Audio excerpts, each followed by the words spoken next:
오늘 지난주에 이어서 요한 1서 2장의 말씀을 한 번 더 여러분들과 나누려고 합니다. 여러분, 하나님의 자녀로 부르심을 받은 저와 여러분들, 그리고 하나님의 부르심을 받은 사람들이 모여서 교회 공동체를 이루고 있습니다.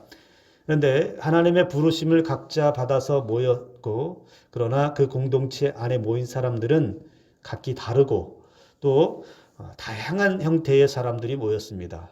여기 이 안에도 여러분, 우리 성도님들도 똑같은 사람 한 분도 없잖아요. 외모도 다르지만 성격도 다르고요. 그리고 하는 일도 다르고요. 그리고 생각하고 꿈꾸는 소망도 다 다르죠. 그런데 신앙의 색깔도 다 다릅니다. 신앙의 연륜도 다르고요. 오래 신앙생활에서도 사람에 따라서는, 성도에 따라서는 여러 가지 차이를 보일 수도 있습니다. 지난주에 이제 우리가 나누었던 것들 중에는 신앙 안에, 공동체 안에는 어떤 부류의 사람들이 있다라고 얘기했냐면 세 부류의 사람을 얘기했습니다.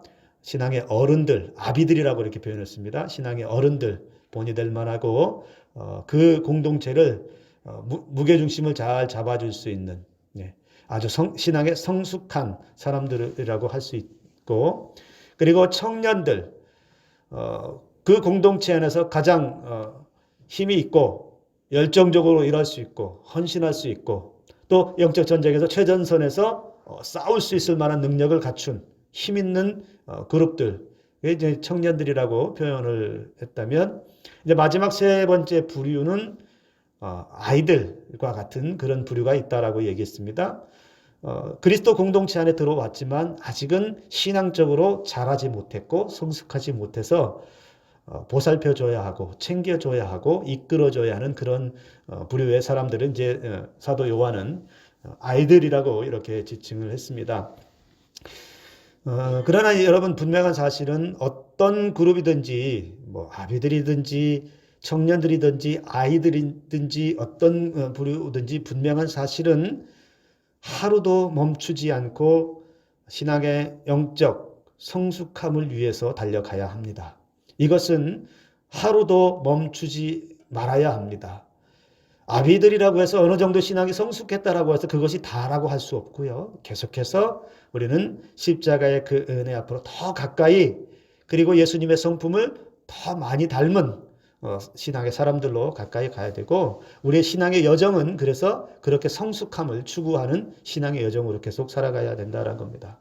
근데 여러분, 그런 신앙의 성숙함, 신앙의 어른들로 살아가기에 우리에게 놓여진 환경, 교회 환경 또는 세상의 환경, 여러 가지 조건들이나 상황들을 들여다보면 만만치가 않다라고 계속 강조했던 것처럼 여러분, 만만치가 않죠. 일도 바쁘고 세상에 또 교회에 대한 인식도 좋지 않고 교회를 반대하는 세력들, 박해하는 세력들, 보이지 않게 예배를 못 드리게 하는 세력들, 우리 신앙을 자라게 하는, 우리 신앙을 성숙하게 하는 불필요한 존재들은 많습니다.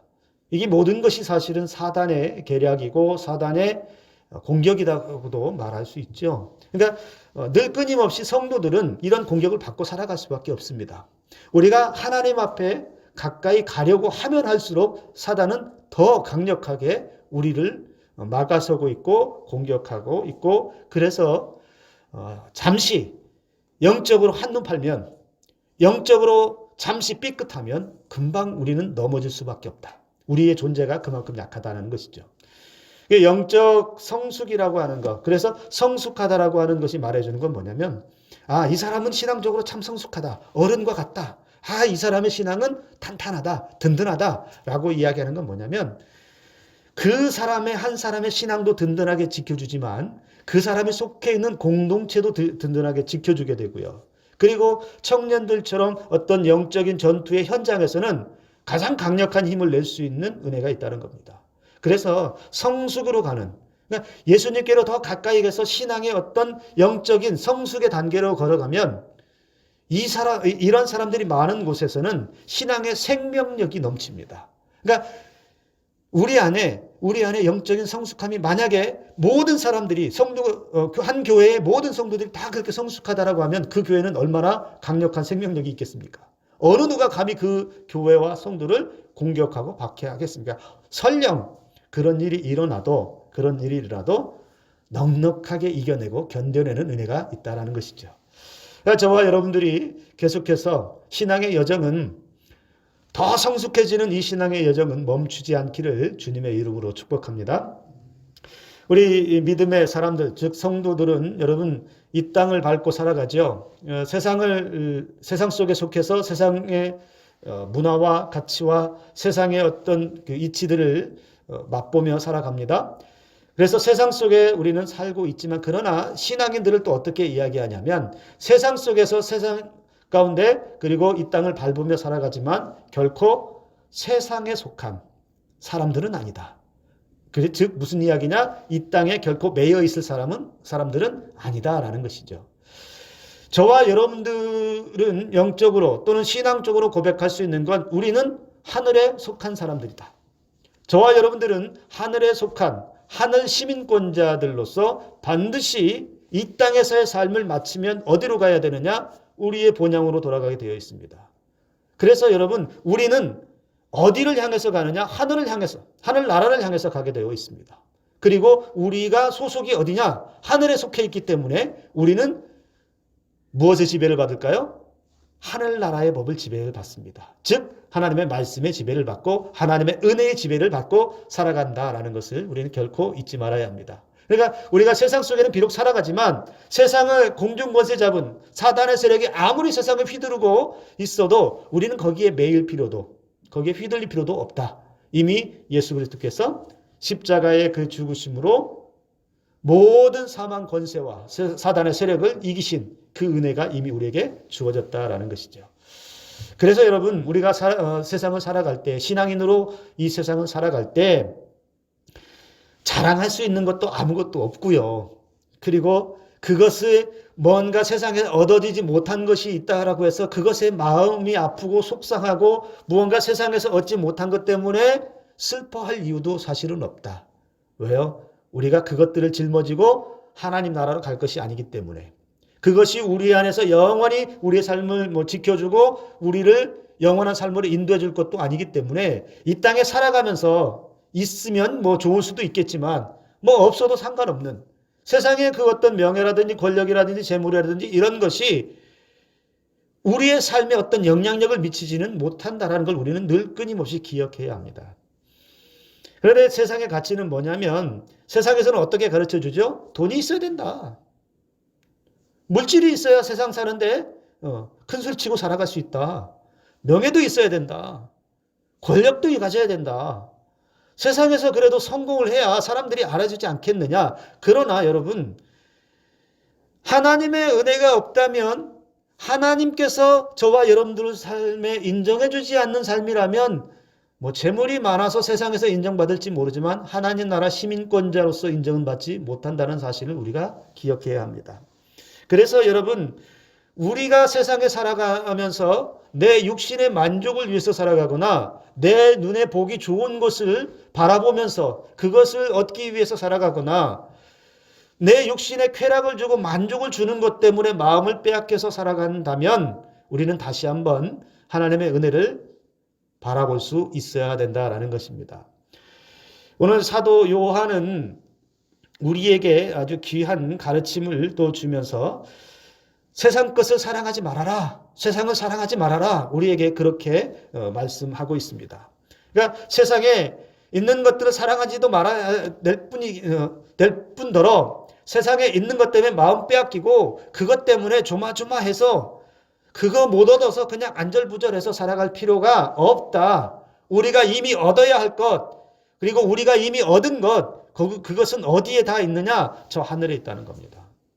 저 하늘에 이미 우리를 향한 예비한 은혜가 있고요. 우리에게 주실 은혜가 이미 다 이렇게 표현하면 모르겠지만 저장되어 있다라고 해야 될까요?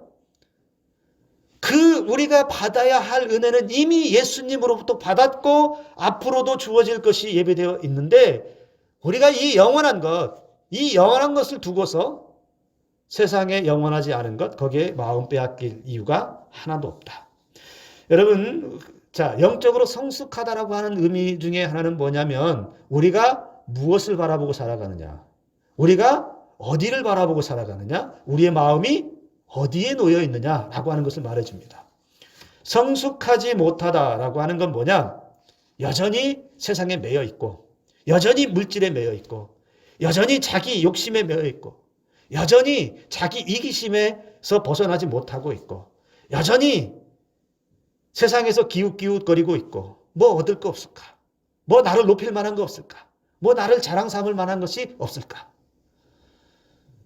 성숙하지 못하다라고 하는 것은 그러한 신앙이라는 겁니다. 그러니까 한쪽 발은 주님이 있는 교회와 신앙의 한쪽 발은 걸쳐놓고 있는데 한쪽 발은 어디예요? 세상에 혹시 내가 발 디딜 곳이 없을까를 바라보고 있는 신앙은 결코 성숙하지 못하다. 그래서 여러분 오늘 15절의 말씀에 이 세상이나 세상에 있는 것들 살아가지 말라라고 했던 이 말씀을 보면서 여러분 이 사도 요한이 오늘 이 세상을 살아가는 것, 그래서 세상의 마음에 빼앗긴 것, 그것을 여러분 세 가지로 정의를 우리에게 하면서 이런 것들에 빠지지 말아라 이야기를 하는데 우리가 잘 알고 잘 많이 들었던 겁니다. 육신의 정욕과 안목의 정욕과 이생의 자랑, 이 세 가지를 이야기하는데 여러분 먼저 그럼 우리가 한번 보자고요. 육신의 정욕, 뭘 얘기하느냐? 여기 육신이라고 하는 건 육체, 몸, 뭐 이런 것을 뜻하겠죠. 자, 신약 성경에서는 이 단어가 육신이라고 하는 것, 육체라고 하는 것, 몸이라고 하는 걸 어떨 때 이제 쓰냐면 인간의 본성을 나타날 때 이 말을 주로 많이 썼어요. 근데 사도 바울이 강력하게 경고를 한 내용 중에 로마서 8장 13절에서 사도 바울은 뭐라고 얘기했냐면 육신대로 살면 반드시 죽는다. 육신대로 살면 반드시 죽는다. 이게 사도 바울의 가르침이에요. 여러분 이 육신이라고 하는 것은 뭐냐? 하나님으로부터 등을 돌린 인간의 본성을 의미하고 있다는 겁니다. 그러니까 소속은 하늘 시민권자라고 하면서도 나는 하늘에 속했다라고 하면서도 어디예요? 세상으로 눈과 시선과 마음을 돌려서 어디를 바라보고 있어요? 하늘이 아닌 세상을 바라보고 있는. 그러니까 자기 자신의 이 본성으로부터 본능적으로 끌어오르는 여기에 충실한 거예요. 그러니까 하나님의 은혜에 따라서 생각하고 꿈꾸고 소망하고 하는 것이 아니라 내 눈에 좋은 대로, 내 마음에 끌리는 대로, 내 본능에 충실하게 살아가는 사람들이 바로 육신의 사람이다라고 이야기할 수 있는데 또 이 정욕이라고 하는 말은 여러분 인간의 욕망을 뜻하기도 하는데 이 정욕이라고 하는 말은 이 사전적인 의미에서는 여러분 성적인 욕망을 뜻하기도 합니다. 그러니까 이 육신의 정욕이라고 하는 건 하나님을 떠난 인간이 하나님의 기대를 저버리고 자기 자신의 욕구를 충족하기 위해서 몸부림치며 살아가는 상태를 말합니다. 자, 그러면 여러분 한번 우리가 예를 들어서 생각해 볼 수 있는 사람인데 그게 하와입니다. 하와는 하나님께서 분명히 금지 명령을 내린 게 있죠. 선악과를 먹지 말아라. 먹는 날에는 반드시 죽는다. 그런데 자신의 육체의 욕심을 채우기 위해서 사탄의 꼬임에 그냥 넘어갔어요. 사탄이 말한 것이 진실처럼 착각이 되니까 그것을 먹는, 그래서 자신의 몸이 원하는 대로 그냥 반응한 거거든요. 그러니까 몸이 반응한 대로 본능적으로 그냥 충동적으로 일으킨 대로 그냥 반응하고 그렇게 그냥 무너졌던 하와의 모습을 볼 수 있습니다. 여러분 저는 이 육신의 정욕, 그래서 육체 본능적으로 살아가는 사람들, 이런 사람들을 저는 어떻게 표현하냐면 죄송합니다. 이런 표현 써서 개돼지와 같은 삶을 사는 사람들이라는 거예요. 먹고 마시고 하고 싶은 대로 그냥 하는 거예요. 먹고 마시고 자고 싶으면 자고 그냥 그렇게 다른 생각 없이 다른 의미 없이 다른 뜻도 없이 몸이 하자는 대로 그냥 그렇게 본능적으로 살아가는 사람들. 여기에는 하나님의 은혜가 없다라는 것이죠. 또 하나 두 번째 이제 사도 요한이 이야기한 거 안목의 정욕인데요. 여러분 눈이라고 하는 것, 우리 눈이 주는 기능이 뭐죠? 어떤 사물을 보게 해서 이 사물이 어떤 것인지 인식하게 하잖아요. 내가 눈을 떠서 보면 내 눈앞에 펼쳐진 것이 이것이 마이크고 이것은 종이고 성경책이고 찬송가라고 하는 것. 내 눈은 어떤 사물을 통해서 보면서 그 사물이 무엇인지를 알 수 있는 기능을 주잖아요. 그런데 이 눈이 감각기관 중에서 여러분 인간의 쾌락을 어떻게 해요? 감지할 수 있는 가장 중요한 기관 중에 하나예요. 사람이 언제 타락을 할까요? 사람이 언제 쉽게 무너질까요? 언제 유혹에 잘 빠질까요? 내 눈에 보여지는 게 있을 때 그래요. 시각적으로 어떤 것이 어떤 형상이 내 눈에 보여지면 거기에 마음이 빼앗기고요. 내 눈에 보여지는 것에 미혹을 받으면 넘어갈 수밖에 없다는 거예요. 이스라엘 백성들이 출애굽할 때 출애굽에서 모세가 시내산에 올라가서 안 내려오잖아요. 그러니까 그들이 뭐라고 얘기해요? 우리 신을 좀 만들어내라 그러잖아요. 왜? 하나님은 보이지 않아요. 그런데 그들이 요구했던 신, 만들어내라고 한 신은 뭐예요? 만들어서 우리가 보게 하라는 거거든요. 그래서 아론이 한 게 뭐예요? 금을 녹여갖고 금송아지를 만들어서 금송아지를 딱 갖다 놓고 이게 우리 신이다 이렇게 얘기잖아요. 눈이 무엇을 보느냐? 내 눈이 어떤 것을 향해서 초점이 맞춰져 있느냐에 따라서 우리가 타락할 수도 있고 하나님의 은혜 아래서도 거할 수 있다는 겁니다. 여러분 다시 한번 하와의 예를 한번 들어볼까요? 하와가 뱀의 유혹을 받기 전에 하나님의 명령밖에는 없었어요. 먹지 마라. 그러면 먹지 않는 거예요. 죽는 거라고 생각했어요. 그런데 뱀의 유혹을 받고 어떻게 하죠? 동산 중앙에 있는 그 선악과를 딱 쳐다보니까 어떻게 해요? 진짜 뱀이 말한 것처럼 보였어요. 안 봤으면 모르겠지만 뱀이 말하고 나니까 그 선악과가 정말로 먹음직도 하고 보암직도 하고 지혜로울 만큼 탐스럽게 주렁주렁 달려있었나 봐요. 보지 않았으면 사탄의 유혹을 듣고 보지 않았으면 그런 느낌, 그런 감각, 그런 본능이 충동적으로 일어나지 않았겠지만 그가 봄을 통해서는 그런 죄에 빠질 수밖에 없었다. 그러니까 우리의 시선, 신앙인의 시선이 어디로 가야 되느냐, 어떻게 바뀌어야 되느냐, 여러분 우리가 다시 한번 생각해야 된다는 겁니다.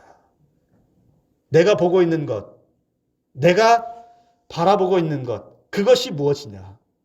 세상에서 나를 화려하게 만들어주고 세상에서 내 마음을 빼앗기게 만들어주고 세상에 빠질 수밖에 없도록 내 눈을 현혹시키는 것이 있다면 그것이 하나님과 멀어지는 것이고 하나님과 상관없는 것이라고 한다면 차라리 눈을 세상에 감아버리는 게 낫죠.